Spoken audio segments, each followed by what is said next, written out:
I think it's only right and proper to have a little video focused very firmly on Ireland, deserved Grand Slam champions, and as I've described them in the title of this video, Immortals. They are the stuff of legend. And in fact, the score today that I've got up on the screen there, that doesn't really matter. Let me get rid of that. Because that's what it's all about. It's about victory today. Not just today, but and not just Johnny Sexton, but the whole squad over 5 games. But what that 5 games represented, which is years and years of effort and graft and hard work. And there's a reason why these Grand Slams should be celebrated, because they are incredibly hard to achieve. They're so rare and they're very, very special. A brilliant comment on previous video said, just quite simply, it was an Ireland fan, so I apologise, I forgot your name, who said, my nerves are absolutely baddenjaxed, which I thought summed it up perfectly. Well, you can settle those nerves with a couple of pints this evening and toast a brilliant rugby team. And well done again to Ireland. And yeah, I just think it's only right and proper to celebrate this group of men. And they are special. Let me start with that man in the shot there, Johnny Sexton. One of the greats. And I think, what is this, his 3rd Grand Slam? And top point scorer in Six Nations history. I think you have to consider Johnny Sexton as one of the all-time greats, up there with getting close to Dan Carter and guys of that caliber, and Johnny Wilkinson. I think you have to. And obviously, the true test of Johnny Sexton is going to be later this year, and that could go a long way to deciding exactly where he ranks in the greats. But I think it's important on a day like today, when he was probably just played his last Six Nations game, having given us fans of rugby, whether he's... And I will say, much like Owen Farrell for opposition fans, is someone that's very easy not to like. That makes him very easy for me to love. Johnny Sexton, that many times in the past, I've cursed whilst looking at him moaning at a ref and just being belligerent, but at the same time just having this absolute respect for what the guy's achieved and what the guy's doing and what the guy brings out of those around him. And yeah, the fact that you dislike someone quite often is a sign of massive respect, and you can't help but respect Johnny Sexton. But this is the culmination. This isn't just about a group of players being really good, although they are. This is about you've got to remember the context that we're in a minute, where there's a lot of nations with not a lot of money, whose domestic sides are either going bust, not doing very well, players are struggling, not knowing whether they're going to have a contract next year.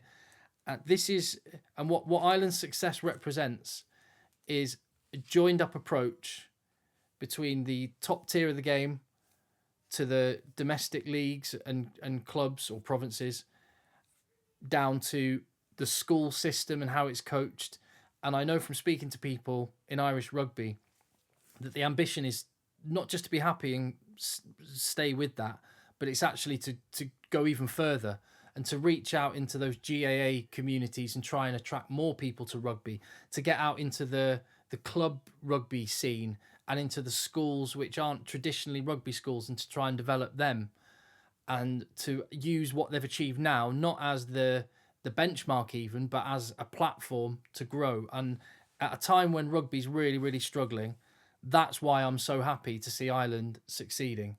Even though today it was frustrating to watch as an England fan, that's why I'm happy that Ireland are doing well, because these are difficult times, and Ireland have shown how you can make your resources go a long, long way.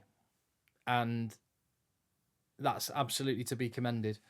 I was just going to run through, like I've done it on the video about the England team. I've sort of run through the players, and it doesn't kind of feel necessarily right to do that, because I'd just be talking about today's game. But this is about these 5 games and what Ireland have achieved in the last couple of years. And it feels like today is one of those games where a couple of years ago Ireland may have folded, but there was just, I don't know, I was watching that and England were ahead, and then England were close and within one score, but I never felt Ireland weren't going to win. And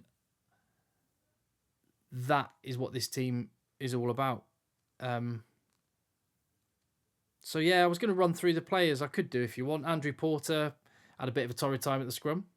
His ear was looking like it was disintegrating, but just a unit going around the pitch. Dan Sheehan, yeah, if he carries on like that, he's approaching world class. And what I really like about him is he's different from the guys that I would rank as the top 3 hookers in the world, or I had ranked as the top 3 hookers in the world. Malcolm Marks, Julian Montoya, and Julian Marchand. They're all kind of slightly bigger, set-piece specimens, do a bit around the park. But Dan Sheehan's just a different class, isn't he? Different type of player. So exciting to watch. And rightly the man of the match today. Tyke Furlong didn't have his best day in a green shirt, but maybe he just absolutely was gassed after last week. It was only a 6-day turnaround, let's not forget, and he came straight back in last week and put in a proper shift. Ryan Baird looks handy unit, doesn't he? I like the look of him a lot. I know he's not new to Ireland fans, newish on the international stage, and just another demonstration of the production line that's there in Ireland. James Ryan, hard man. Peter O'Mahony, same. Josh van der Fleer just has enough moments of class to really impact games, whether that's defensively in a breakdown or the dragging the defender away and a simple pop inside to Dan Sheehan for that first try. He is class. Caelan Doris, a little quieter today, but overall, when you look at the tournament, the guy's a freak. He is immense. Jameson Gibson Park, same, struggled a little bit, but that's England put the pressure on the breakdown. But he has enough about him that he makes things tick when it needs to. Johnny Sexton, yeah, he personifies the team, doesn't he? Just that will to win.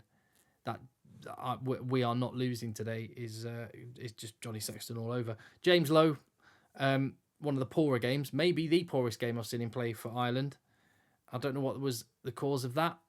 Not going to make any general judgment on James Lowe on the basis of one performance because he's been great through the tournament and in general.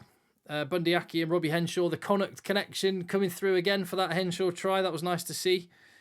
Mac Hansen, I'll tell you what, he punches above his weight for someone his size, doesn't he? Just bounces out of tackles like he's in a pinball machine. Hugo Keenan made an error. Mark it down in your calendar. Doesn't happen very often. And that's probably the highest praise I can pay to Hugo Keenan, who has been brilliant through the Six Nations tournament. Mention for Gary Ringrose and Tygburn, not there today, obviously with injury. Rob Herring, nice to see him get a try. Cian Healy, Tom O'Toole dancing around with the was it the Triple Crown? That was nice. That was a lovely moment. That'll become a meme, I've no doubt. Kieran Treadwell, Jack Conan, yeah, just great players.